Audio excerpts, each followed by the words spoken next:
Nafsi za binadamu zimeomba kubadilika, usimalize maneno kama unafanya mema. Na huyu unayemwona hapo ni bingwa wa zamani wa dunia katika mchezo wa masumbwi, akiwa katika msikiti mkuu wa Maka, mahala ambapo kila nafsi inatafuta amani na radhi za Mwenyezi Mungu. Miongoni wanaotafuta radhi hizo ni mfalme wa ulingoni na bingwa wa zamani katika masumbwi Michael Ian Tyson.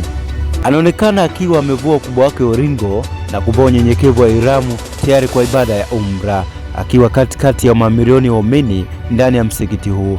Tyson si Ian tena, bali ni Abdulaziz, ambaye anatafuta faraja mbele Kaaba tukufu, akisindikizwa na bingwa mwingine wa mchezo wa ngumi Abdul Jaki. Ni nyakati adimu kwa mwanamchezo maarufu kama huyu, akibubudikwa na machozi, ishara ya imani katika kifua chake. Huyu ni mwanadamu aliyefikia kilele cha maarufu, fedha na kila kitu mwanadamu anatamani kuwa nacho katika dunia ya leo, lakini baada ya tafakari ya kina amerejea kwa Mola wake, akitafuta mwanga katika mji mtukufu wa Maka kwa kufanya ibada mbalimbali. Jina langu naitwa Ahmed Maiye na hii ni West TV.